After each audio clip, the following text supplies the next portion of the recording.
देश की आंधी।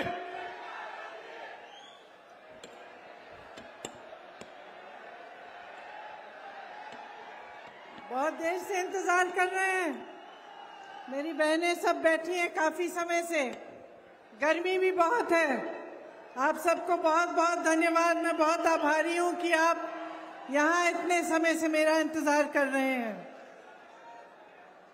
श्री अमित देशमुख जी, श्रीमती विलासराव देशमुख जी, श्री शिवाजी राव कारगे जी, श्री धीरज देशमुख जी, श्री विनायक पाटिल जी, श्री त्र्यंबक भीसे जी, श्री बसवराज पाटिल जी, मंच पर उपस्थित सभी नेतागण, सभी कांग्रेस पार्टी के पदाधिकारी, सभी कार्यकर्तागण, सबको इस सभा में मेरा बहुत बहुत स्वागत। राम राम लातूरकर। आई तुलजा भवानी जी की। ये महान संतों की धरती है। संत श्रेष्ठ उदागर जी बाबा, श्री धोडू तांत्या महाराज जी, ये ख्वाजा बादशाह दरगाह जी की धरती भी है और डॉक्टर शिवलिंग शिवाचार्य जी की धरती भी है। इस धरती को मेरा नमन। देखिए, आपकी इस धरती ने, महाराष्ट्र ने सामाजिक न्याय का प्रतीक बनकर पूरे देश को दिखाया। शिवाजी महाराज जी, बाबा साहेब भीमराव अंबेडकर जी, महात्मा ज्योतिबा फूले जी, सावित्रीबाई फूले जी, सब यहीं के बेटे बेटियां रहे।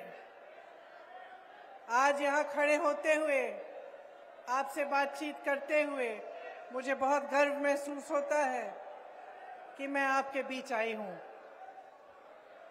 क्या हुआ?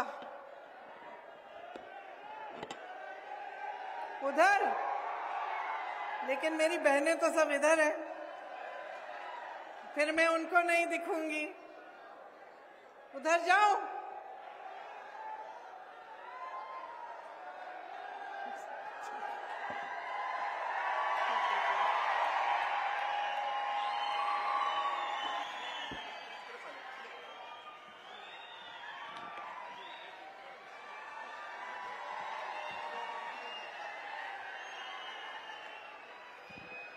आपकी धरती ने दो मुख्यमंत्री दिए।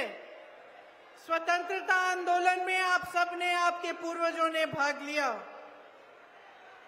यहाँ पे कांग्रेस ने बहुत विकास करवाया। आप सब जानते हैं कि जो जो बड़ी फैक्ट्रियां बनी, जो जो यहाँ पे बना, उस सब का आधार कांग्रेस ने ही एक समय में डाला। लेकिन आपके सामने मैं चुनाव के मौके पे आई हूं और आपको कुछ गंभीर बातें आपसे करना चाहती हूं। मैं चाहती हूं कि आप गहराई से समझिए कि आज आप कहां खड़े हैं और हमारा देश कहां खड़ा है। आज देश में सबसे ज्यादा बेरोजगारी है। 45 सालों में इतनी बेरोजगारी नहीं रही जितनी आज है। 70 करोड़ लोग, नौजवान बेरोजगार हैं और इस बीच केंद्र में 30 लाख पद खाली पड़े हैं जो पिछले 10 सालों से नरेंद्र मोदी जी की सरकार ने भरे नहीं हैं। आप अपने जीवन में बहुत सारी समस्याओं का सामना कर रहे हैं। आपके जीवन में तरक्की नहीं आई। पिछले 10 सालों में मुश्किलें बढ़ी हैं, समस्याएं बढ़ी हैं। सिर्फ बेरोजगारी नहीं, महंगाई हद से ज्यादा बढ़ गई है। मेरी बहनें वहां बैठी हैं, दिख रही हूं मैं। देखिए, सारा समाज का बोझ आप उठाती हो। आज आप यहां बैठी हो, घर जाओगी, खाना पकाना पड़ेगा, बच्चों की देखभाल करनी पड़ेगी। सुबह उठ के अगर आपकी नौकरी है, आप नौकरी करने जाएंगी। खेती है तो खेती में भी आप मदद करेंगी। और जब जब समाज में संकट आता है, परिवार में संकट आता है, तो सबसे पहले आप त्याग करती हैं। अगर पैसे कम होते हैं घर में, तो जो आपका बचा होता है उससे आप कुछ न कुछ खरीद लेती हैं बच्चों के लिए। अगर कोई बीमार पड़ता है और इलाज करना पड़ता है, तो अगर आपके पास कुछ आपने बचा के रखा है, आप उसको देती हैं। अगर भूखे होते हैं बच्चे, तो पहले आप बच्चों को हमेशा खिलाती हैं, आखिर में आप खाती हैं। जब परिवार में किसी को भूखा रहना पड़ता है, तो हमेशा माँ ही होती है। माँ त्याग करती है, महिला त्याग करती है। आप सारे समाज का आप बोझ उठाती हो, और आज आपके लिए महंगाई से कोई भी राहत नहीं है। 1100-1200 तक एक गैस के सिलेंडर के लिए आप दे रही थी। चुनाव आया, जैसे ही चुनाव आने लगा, मोदी जी ने अचानक कह दिया कि अब 400 रुपए का है। कभी आपने सोचा कि इतने सालों से इतनी महंगाई झेल रही हैं, 1100-1200 का सिलेंडर खरीद रही हैं, और चुनाव आते ही इन्होंने कम कर दिया। चुनाव से पहले कम क्यों नहीं किया? इतने समय से कम क्यों नहीं किया? कभी आपने अपने आप से पूछा है कि सारा बोझ उठाती हैं, लेकिन आपकी राहत के लिए सिर्फ एक 5 किलो का राशन का बोरा दिया है। कभी आपको नौकरियां, आपको रोजगार की उम्मीद नहीं हो सकती, आपको अपने पैरों पे खड़े होने की उम्मीद नहीं होती, आपके लिए कुछ, अपने लिए कुछ भी सरकार की तरफ से नहीं मिलता। ये तो है आपकी परिस्थिति, लेकिन जन जन की आज यही परिस्थिति है। किसान को देखिए, कितने किसानों ने आत्महत्या की। आज यहाँ पे सोयाबीन के किसानों की क्या हालात है। खेती करनी पड़ती है, खेती के हर सामान पर जीएसटी लगा हुआ है। जहां जहां आपको जरूरत है, वहां महंगाई है। आप सामना नहीं कर पा रहे हैं। हर तरह से आपको घेरा हुआ है सरकार ने। चाहे आप मजदूरी कर रहे हो, तो ठीक मजदूरी भी नहीं मिलती, कम मजदूरी मिलती है, शोषण होता है। चाहे दलितों को का शोषण हो रहा है या अत्याचार हो रहे हैं उन पे, और सरकार आंख मूंदे हुए है। तो परिस्थितियां जो है आपकी मुश्किल है, आप संकट में हैं। लेकिन उसी समय अगर आप टीवी को चालू करेंगे, आप अपने फोन पे किसी मीडिया को देखेंगे, तो आपको क्या दिखता है? आपको यही दिखता है कि सब कुछ अच्छा है, देश आगे बढ़ रहा है तेजी से। कभी मोदी जी अफ्रीका में दिख रहे हैं, कभी अमेरिका में दिख रहे हैं, कभी जापान में दिख रहे हैं, कभी यूरोप में दिख रहे हैं, कभी सबको यहाँ पे बुलाया हुआ है उन्होंने बड़ी कॉन्फ्रेंस के लिए। भाजपा के सारे मंत्री, सारे नेता आपको रोज रोज बताते हैं कि मोदी जी से बड़ा नेता इस दुनिया में ही नहीं है, कि हर अलग अलग देशों के प्रधानमंत्री, अलग अलग देशों के राष्ट्रपति मोदी जी की ओर देख रहे हैं कि मोदी जी चाहें तो ऐसे चुटकी बजाकर दुनिया के सारे जंगों को बंद करा सकते हैं। सुना है ना, ये आपने सुना है? तो मैं आपसे पूछना चाहती हूं, भर में जंग बंद कर देंगे, चुटकी भर में ये कर देंगे, वो कर देंगे। 10 साल से इनका राज रहा है, क्या बंद किया है आपके लिए? सोचा है आपने क्या बंद किया है इन्होंने? रोजगार बंद किए हैं, रोजगार बनाए नहीं है, घटाए हैं इन्होंने। सोचा है कि आपके लिए क्या किया है? चुटकी बजा के क्या किया है आपके लिए? रोजगार पैदा किए? नहीं। महंगाई को कम किया? आपके जीवन में तरक्की आई? मेरी बहनों के लिए कुछ किया? जहां जहां कांग्रेस की सरकार है, आज मेरी बहनों को सरकार पैसा दे रही है ताकि उनकी बचत हो। कर्नाटका में 2000 रुपए हर गरीब परिवार की महिला को मिल रहा है, आज हर महीने मिल रहा है। मोदी जी की 10 सालों के राज में क्या मिला? क्या मिला? हर जगह जाके कहते हैं 5 किलो राशन दिया है, 5 किलो राशन दिया है, अच्छा किया है, कम से कम ये तो दिया। लेकिन आपको क्या लगता है कि आपके नौजवान बच्चे, जिनको मेहनत से आपने पढ़ाया लिखाया, खेती करके, मजदूरी करके आज जितना भी गरीब हो परिवार, वो ये चाहता है कि उसका बेटा, उन्हें रोजगार मिले, इसलिए सब मेहनत करते हैं। परिवार के जितने सदस्य होते हैं किसी न किसी तरह से जुगाड़ करके, मेहनत करके अपने बच्चों को शिक्षित करते हैं। मैं एक महिला को जानती हूँ यूपी में, चुपचाप से फॉल साड़ी के फॉल सिल के 100 रुपए के लिए सिल के उसने इकट्ठे किए पैसे ताकि उसकी बेटी पढ़ लिख सके। तो सारे परिवार चाहे कितने भी गरीब हों यही चाहते हैं कि बच्चे शिक्षित हों।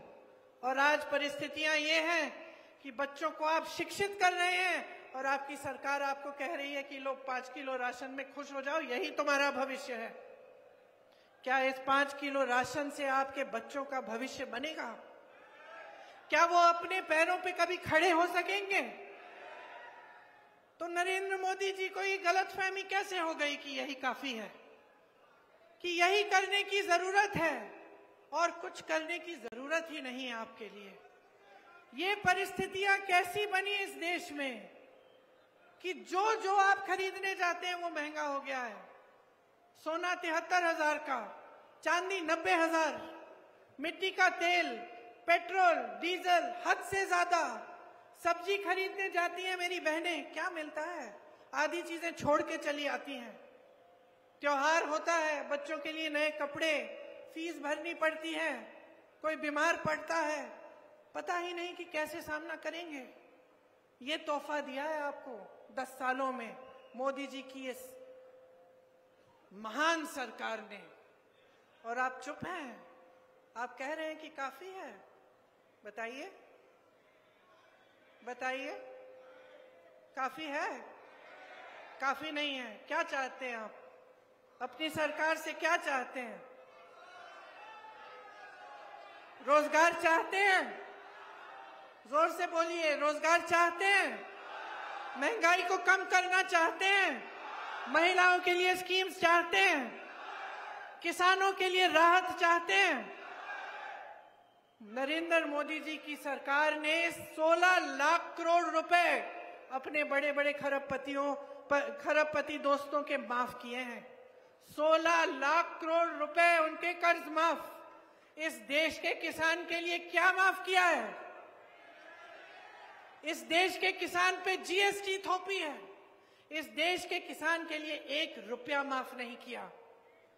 जब इस देश के किसान पहियों के तले कुचल दिया, अपने जीप के पहियों के तले, तब मोदी जी ने पूछा तक नहीं इनको। ये है इनकी हमदर्दी आपके प्रति। और चुनाव आता है तो सारी नौटंकी, सारा नाटक शुरू। आपके सामने बड़े बड़े वादे, 2 करोड़ रोजगार, 15 लाख आपके खातों में कहाँ है? मैं आपसे पूछना चाहती हूँ, किसके खाते में आए ये 15 लाख? मैं तो ये सवाल आपसे पिछले चुनाव में कर रही थी। पिछले चुनाव में हमने आपसे पूछा कि भाई कहाँ है वो 15 लाख, कहाँ है वो 2 करोड़ रोजगार? आप चुप थे। आपके सामने ये लोग आए, धर्म की बात कर ली, जाति की बात कर ली, जज्बातों को उभार दिया, बहकी बातें कर ली, और आपने फिर से अपना वोट इनको दे दिया। अब मैं आपसे पूछना चाहती हूँ, 10 साल हो गए, आपकी क्या सच्चाई है? आपकी सच्चाई आज ये है कि आपके जीवन में तरक्की नहीं आई। आपकी सच्चाई ये है कि आप कितना भी पढ़ाओ लिखाओ, कितनी भी मेहनत करो, पूरा नहीं हो रहा है, आपके बच्चों को रोजगार नहीं मिल रहा है। आपकी सच्चाई ये है कि जब महिलाओं के साथ अत्याचार होता है तो मोदी जी और उनकी सरकार किसको बचाते हैं? महिला को, कि जो अत्याचार कर रहा है उसको।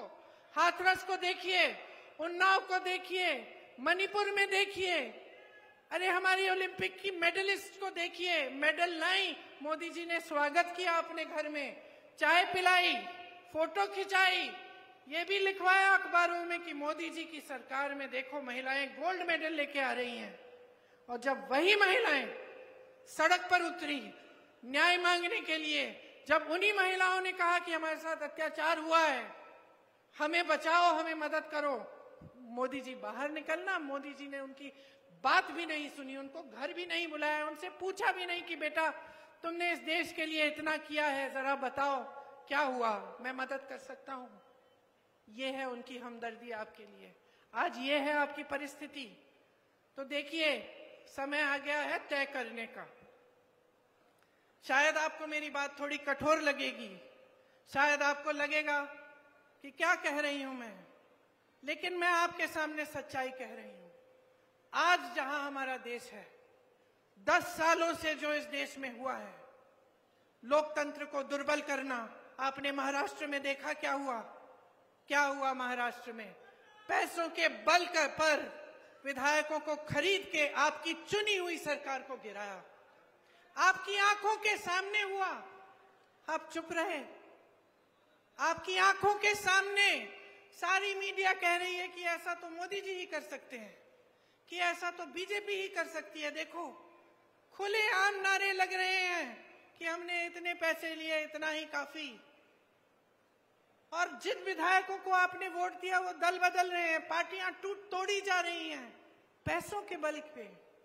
अपराध है ये, अपराध है बहनों और भाइयों, जो आपकी आंखों के सामने हो रहा है।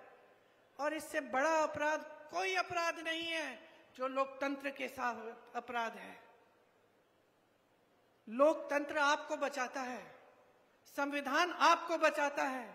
अगर आजादी की लड़ाई लड़ी आपके पूर्वजों ने, हमारे पूर्वजों ने, खून दिया, शहीद हुए बड़े बड़े नेता, किसान शहीद हुए, नौजवान शहीद हुए, उसके लिए किस लिए? आपकी आजादी के लिए, आपके अधिकारों के लिए, एक ऐसा संविधान बनाने के लिए जिससे आपको अपने अधिकार मिले। इसीलिए इस देश में चाहे किसान हो, चाहे जवान हो, चाहे नौजवान महिला हो, चाहे प्रधानमंत्री हो, चाहे मंत्री हो, चाहे सबसे बड़े बिजनेसमैन हो, सबका समान अधिकार है इस देश के संविधान के तहत। भीमजीराव अंबेडकर जी ने ये संविधान दिया हमें, सब लड़े इसके लिए। और आज हमारी आंखों के सामने इसके खिलाफ हर रोज कुछ हो रहा है। इसने आपको बचाया। आज नरेंद्र मोदी जी के मंत्री, उनके सांसद, उनके उम्मीदवार देश भर में घूम के कह रहे हैं कि दे दो हमें 400 सीटें, देखना हम संविधान भी बदल डालेंगे। संविधान क्यों बदलेंगे? किस लिए बदलेंगे? आपके अधिकारों को कमजोर करने के लिए। वो जानते हैं कि ये अधिकार संविधान ने आपको दिए हैं।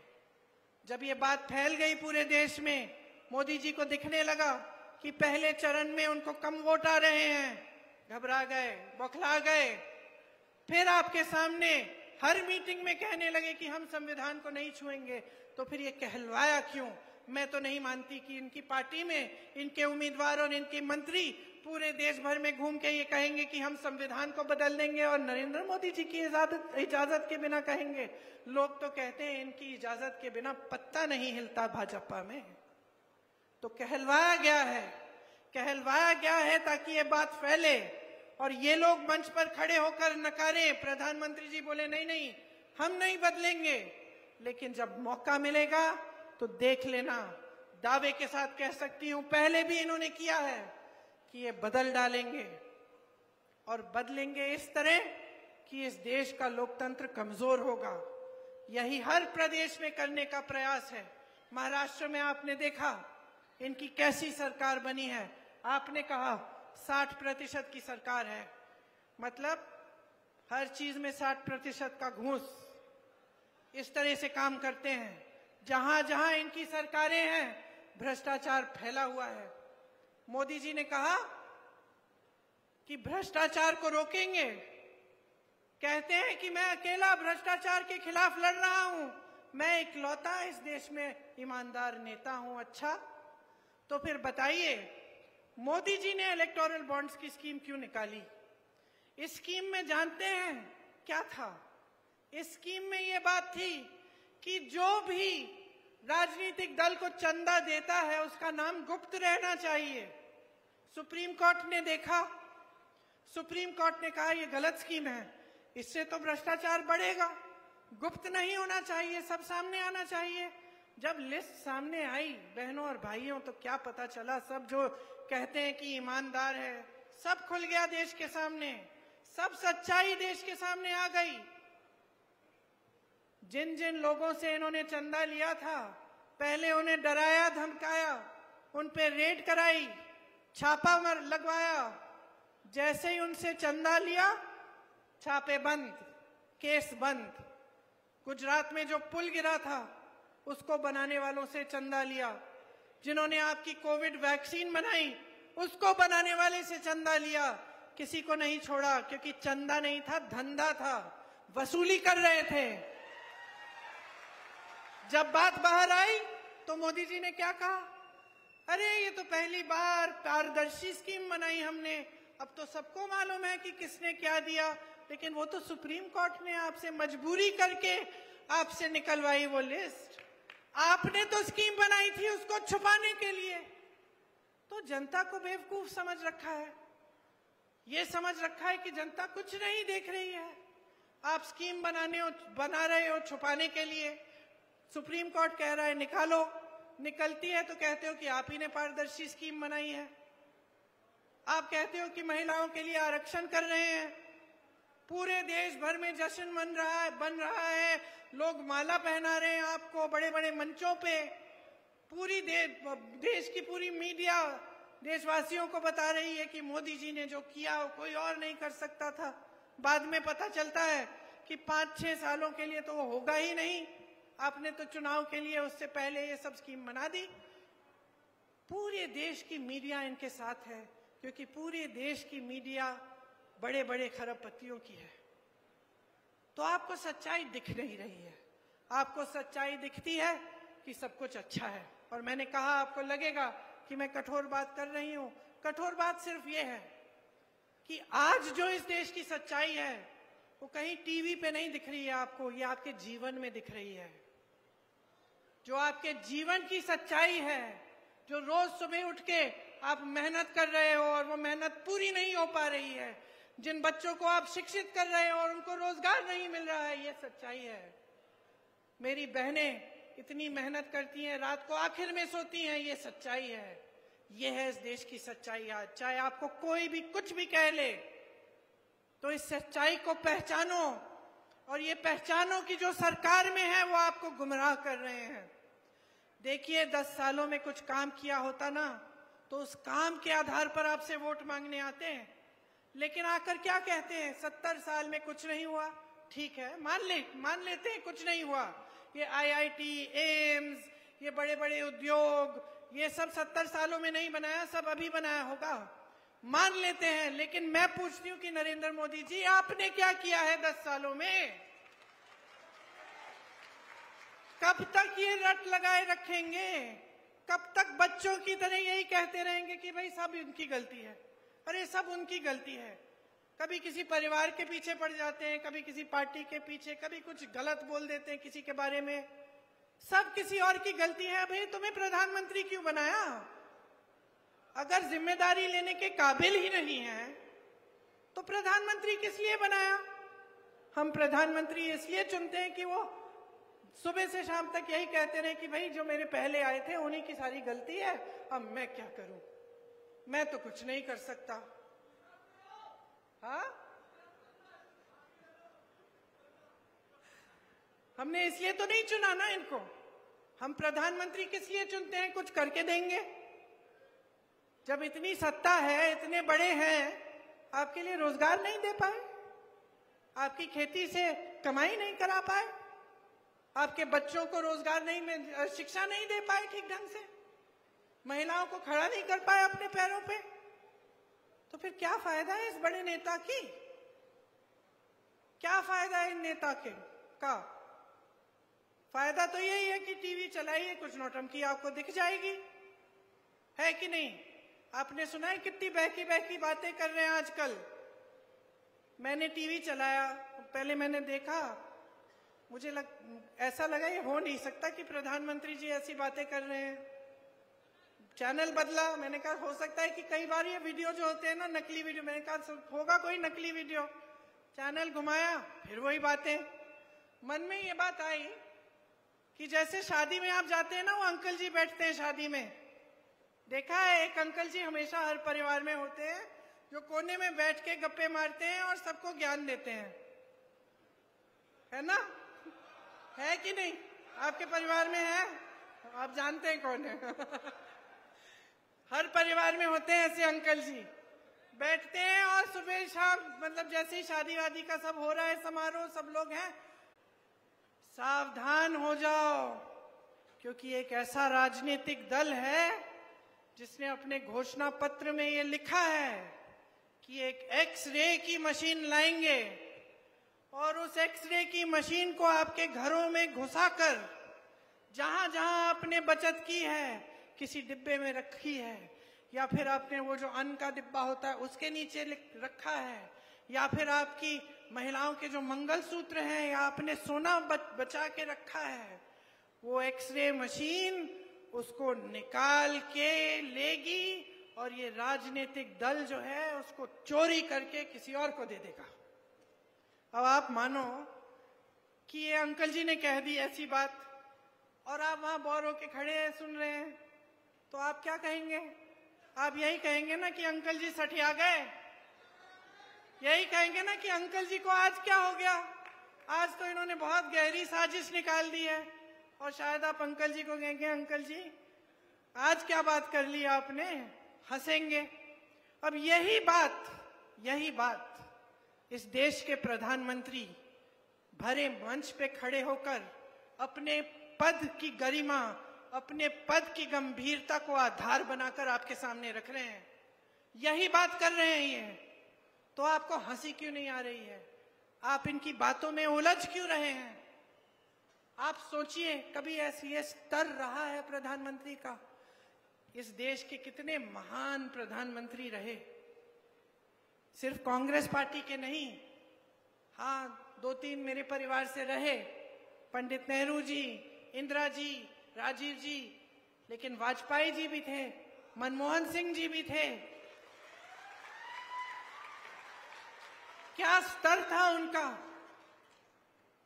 और इन्होंने स्तर इतना गिरा दिया है कि चुनाव के सामने ये कहने के बजाय कि मुझे वोट दीजिए, मैंने 10 सालों में ये काम और ये काम किया है, आपके सामने आकर कहते हैं फिजूल की बातें कि कोई राजनीतिक दल आपके गहने एक्सरे की मशीन से चुराएगा।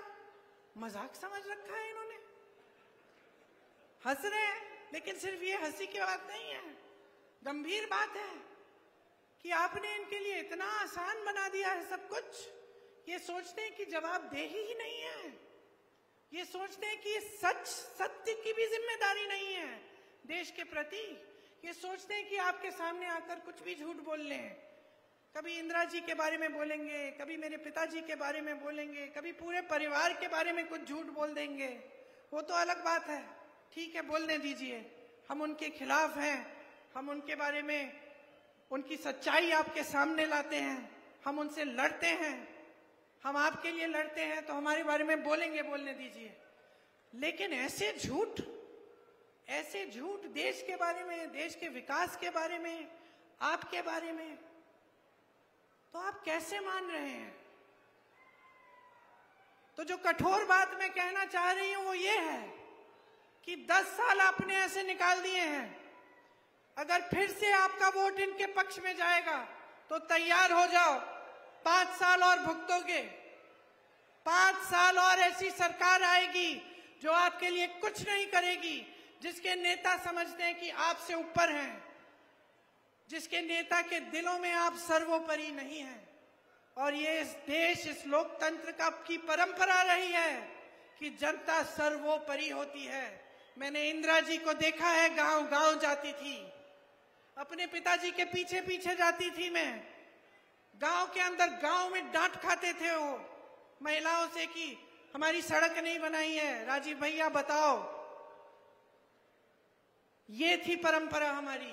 महात्मा गांधी आपके बीच आते थे, कोई ऐसा नेता नहीं रहा इतना अहंकारी कि वो सोच बैठा कि मंच पे दिखेगा, बड़े बड़े उद्घाटनों में दिखेगा, बड़े बड़े विदेशी नेताओं के साथ दिखेगा, मगर आपके बीच नहीं आएगा और फिर भी दोबारा से आप उसको चुनोगे। तो मैं आपसे ये कहना चाहती हूं कि अपने जीवन में सुधार लाना है, तरक्की लानी है, रोजगार लाना है, महंगाई को घटाना है और जो आपकी समस्याएं हैं उस पर चुनाव लड़ाना है, तो अभी जागने की जरूरत है। अभी जागरूक बन जाओ। आज अपना वोट व्यर्थ मत करो। बहुत लोगों का खून गया है इस जमीन को सींचने में।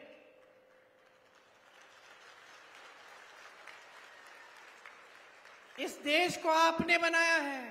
आप जब खेती में मेहनत करते हो तो सिर्फ अपने परिवार को नहीं खिलाते हो, पूरे देश को खिलाते हो। आप जब जवान बनते हो, सरहद में जाते हो, तो पूरी देश की रक्षा करते हो। मेरी बहनें, जब आप नई पीढ़ी को, अपने बच्चों की आप परवरिश करती हो, तो आप इस देश की नई पीढ़ी को तैयार कर रही हो। ये देश आपका है।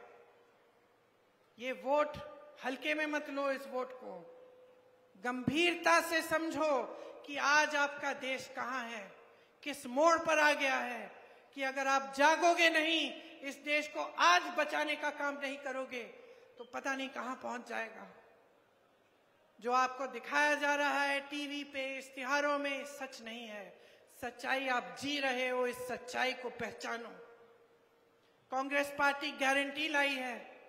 मैंने कहा बहनों के लिए सालाना 1 लाख रुपए देंगे हर गरीब परिवार में, जो सबसे ज्यादा उम्र की महिला है उसके लिए, ताकि आप बचत कर पाए, ताकि आप अपने पैरों पे खड़े हो पाए। किसानों के लिए जितनी भी चीजों पे आप खेती के लिए इस्तेमाल करते हो, जिन पर जीएसटी है, वो सब जीएसटी से मुक्त करेंगे। आपको एमएसपी कानूनी स्तर पे मिलेगा। कानून बनाएंगे, एमएसपी आपको मिलेगा ही मिलेगा। और ये जो 16 लाख करोड़ के माफ कर रहे हैं ना, ये ऋण अपने बड़े उद्योगपति दोस्तों के, इसके बजाय हम जो आपके ऋण हैं उनको माफ करने के लिए एक स्थायी आयोग बनाएंगे, ताकि किसी सरकारी ऑर्डर की जरूरत नहीं होगी। जब आपको ऋण माफी की जरूरत होगी, आप आयोग में जाकर अपने ऋण माफ करा पाएंगे। हम आपको मजबूत करना चाहते हैं, इस देश की खेती को मजबूत करना चाहते हैं। इसके लिए हम खास नीतियां लाएंगे। हम नौजवानों के लिए एक 5,000 करोड़ रुपए का फंड बनवाएंगे, जिससे जब आप अपने छोटे छोटे कारोबार शुरू करना चाहेंगे तो आपको उस फंड से पैसे मिलेंगे। जो स्नातक पास बच्चे हैं, जो शिक्षित हैं, लेकिन रोजगार नहीं मिल रहा है, हम कह रहे हैं कि आपको जैसे ही आप पास होंगे, आपको हम एक अप्रेंटिसशिप प्रोग्राम में लगवाएंगे, ताकि 1 साल में आपके कम से कम 1 लाख रुपए बन जाए। हम कह रहे हैं कि मोदी जी की सरकार में 30 लाख सरकारी पद खाली हैं, हम उनको भरेंगे। हम किस आधार पर कह रहे हैं ये? आप सोचोगे कि चलो ये आई थी, इन्होंने भी बड़ी बड़ी बातें कह ली कि हम ऐसा करेंगे वैसा करेंगे। वो तो मोदी जी भी कह गए थे 5 साल पहले, 10 साल पहले, फिर कुछ नहीं हुआ। पता है आपको कैसे मालूम होना चाहिए कि मेरी बातें हल्की नहीं है। कर्नाटका में देखिए, पास में है ना कर्नाटका। जितनी गारंटी हमने दी, चुनाव से पहले जो गारंटी दी, सरकार बनने पर वो गारंटी पूरी हो रही है। छत्तीसगढ़ में हमने वही किया, किसानों के कर्ज माफ किए।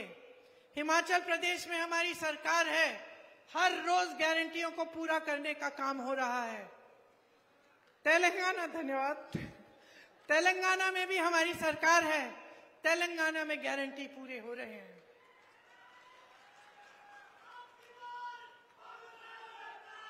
अब की बार आपकी सरकार, अब की बार आपकी सरकार, अब की बार जनता की सरकार। बहुत हो गया है, बहुत हो गया है, बहुत सह लिया आपने। और मैं आपको बता देती हूं कि मोदी जी और उनके सारे मंत्री समझ रहे हैं कि जनता का मूड बदल गया है, कि इनकी नाटक नौटंकी अब नहीं चलेगी, अब सच्चाई चलेगी। अब जनता सत्य चाहती है। जनता अपनी पुरानी धार्मिक परंपरा वापस चाहती है। जब हर नेता जनता के सामने झुके और हर नेता समझे कि जनता के प्रति उसकी एक बहुत बड़ी जिम्मेदारी है, और सबसे बड़ी जिम्मेदारी यह है कि जनता के सामने सच बोले, जनता को झूठे वादे न करे और जनता के लिए सत्य के पथ पे चले। यही सबसे बड़ी जिम्मेदारी है। देखिए, नेता का धर्म सेवा होता है। ये परंपरा आपने डाली नेताओं में, अब आप पीछे हट रहे हैं। अब आपने ये सिलसिला जारी कर दिया इस देश में कि नेता सोचता है धर्म की बात करेगा, काम करने की जरूरत नहीं है। मैं एक महिला के घर में गई थी, यूपी में, फिरोजाबाद में। कुछ नहीं था, सड़क नहीं थी, बिजली नहीं थी, पानी नहीं था। मैंने उस महिला से पूछा, इस चुनाव में वोट किसको दोगी? उसने कहा, दीदी वोट तो हम ऐसे करा मुझसे कि कहना नहीं चाह रही थी। फिर मैंने पूछा, जब बता दो। कहती है, वोट तो हम धर्म और जाति के आधार पर डालेंगे दीदी। मैंने कहा, अच्छा, कितने चुनाव के लिए करोगी ये?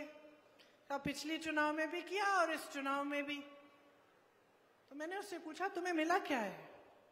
तुम्हारा नेता तो बड़ा हो गया, नेता तो गया वहां संसद में चला गया, मंत्री भी बन जाएगा, उसके बच्चे शिक्षित हो जाएंगे, पैसे बन जाएंगे, अमेरिका भी भेज देगा पढ़ाई के लिए, फूलेगा फलेगा, अच्छी सी गाड़ी लेगा, घूमेगा। तुम्हें क्या मिला?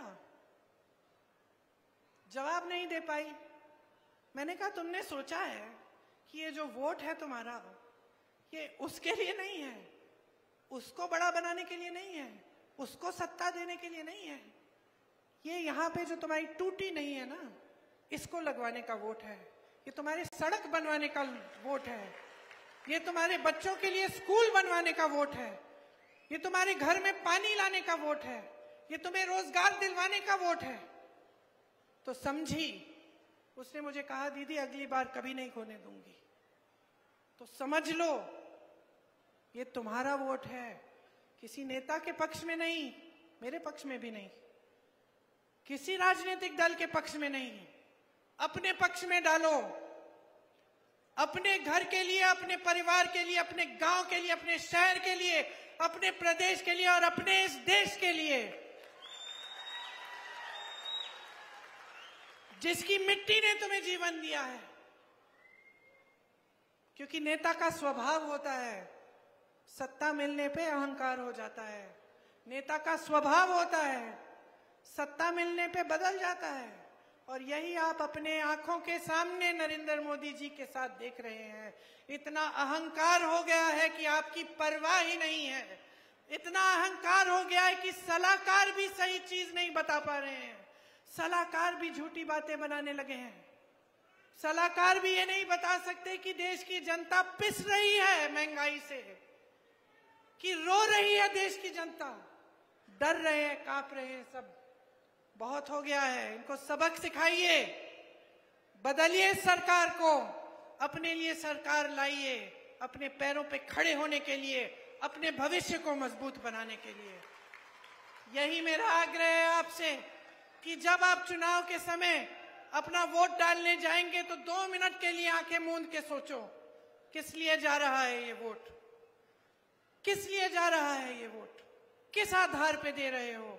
और जज्बातों को एक तरफ कर दो, अपने जीवन, अपनी सच्चाई और अपने भविष्य के लिए डालो ये वोट। और मैं दावे के साथ कह सकती हूं कि जब आप ये सोचोगे और अपने भविष्य के लिए वोट डालोगे तो आपका वोट सिर्फ कांग्रेस पार्टी को जा सकता है।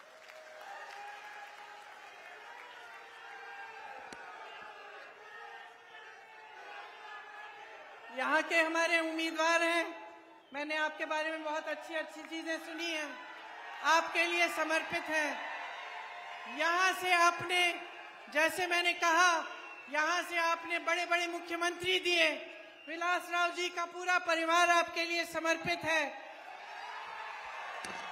हम आपके लिए समर्पित हैं।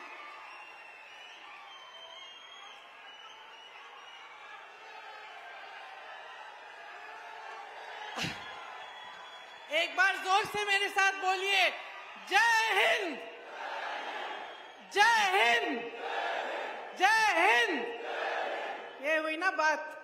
जहां जहां मैं जाती हूँ नारा लगवाती हूँ मैं जय हिंद का, लेकिन सबसे जोर से आपने दिया है। इसका मतलब है आप मेरी बातों को समझे हैं और आप इस देश को बचाने का काम आज से शुरू करेंगे। धन्यवाद।